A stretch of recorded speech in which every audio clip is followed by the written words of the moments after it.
Welcome back to AM Northwest. They fought the war armed with weapons and typewriters, battling censorship and propaganda to help win World War II. Here to share the story of America's GI journalists, we welcome the author of The War of Words, Molly Guptill Manning. Molly, great to have you with us today. Thank you so much for having me. Why was it important for you to write this book?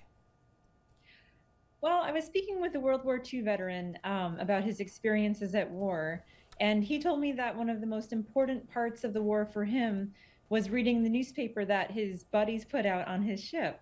And I had no idea that there were these miniature newspapers published by individual units and divisions that recorded their battles and that told their stories. And I thought it was a story that was well worth preserving. And so I went ahead and wrote this book about it. Were those newspapers newspapers that those GIs wrote, were they censored?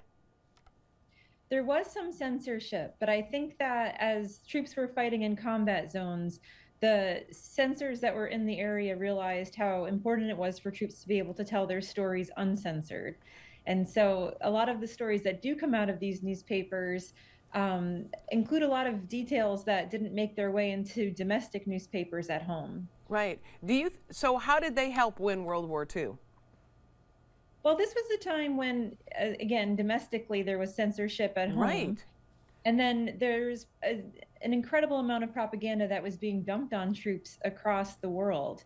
In Europe, Nazi Germany had an expert propaganda program where they dropped leaflets on troops saying that troops were surrounded and that they needed to surrender if they wanted to survive. And Japan did the same thing. And so at a time when there were all of these falsehoods that were circulating, troops needed to be able to understand what the truth was. And so they listened to the radio, they recorded what was going on around them. They wrote about their own battles and they put it into newsprint so that they could make sense of what was happening and they could try to dismantle the falsehoods that were falling on them. I love that the idea that a number of these servicemen, it was really important for them to tell their stories, so they carried their typewriters around. Yeah, I mean, it seems improbable that somebody in combat would be carting around a typewriter. They also had mimeograph machines to duplicate these newspapers. But I think that shows you how important it was for them to be able to tell their stories. A lot of them were fighting in areas where there weren't civilian correspondents who would be able to capture what was going on, and they were the only ones that could do it. And so troops underwent all sorts of struggle in order to be able to produce these newspapers, but it goes to show how important they were to the troops. Yeah. There was a time, too, when women in the Army were considered, or there were rumors that they were prostitutes, and the women soldiers fought back. That's right. Unfortunately, of the 350,000 women who volunteered to serve in the military during World War II, there was this horrible rumor that circulated at home that they were just prostitutes. And so to combat that, they decided to produce their own newspapers and magazines to show that they were doing really important work. And they were actually in combat zones and they suffered losses and a lot of the hardships that the male troops also faced. And so they took their battles to print and they tried to win some dignity and respect for the jobs that they were doing. Yeah, also there were soldiers who faced racism, and finally it was coming out. I mean, we always knew that happened, but you talk about a black soldier who was refused service in Louisiana, even though German prisoners of war were seated at that same place, seated and served.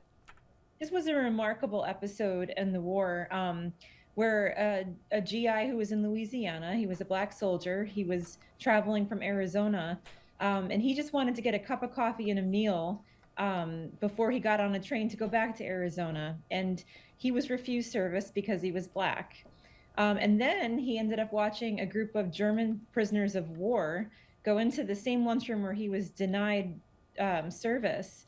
And he watched them get seats and eat and enjoy themselves. And so he wrote a letter to the editor of Yank the Army Weekly, and he asked, what kind of democracy are we fighting for if this sort of thing is what happens in the United States? Right. And it was something that set off a worldwide debate because troops around the world read this letter to the editor, and they all were debating what kind of democracy are we fighting for. Right, absolutely. There was a cartoonist, award-winning cartoonist, Bill Malden, and he kind of upset General George Patton with his depictions of what was going on. Yes, Bill Malden had two famous cartoon characters, Willie and Joe, and they endured all sorts of indignities in uniform. And they had tattered uniforms. They grew beards. They were not well put together. They didn't have their uniforms ironed and things like that because they were in a combat zone. Right, exactly. But George Patton didn't understand that. He was a spit and polish kind of general. And so he wanted troops to be clean cut. He wanted them to have uniforms, perfectly ironed and attired. And so he ended up having a meeting with Bill Malden, saying that he really wanted Malden to clean up his cartoons and have soldiers that looked respectful represented. And Malden actually refused. And he had the protection of Dwight Eisenhower and George Marshall and some other people in the Army. And so even though Patton was a general, he still couldn't affect what troops were reading and the types of cartoons that were being made for them. And didn't he go on to win a Pulitzer?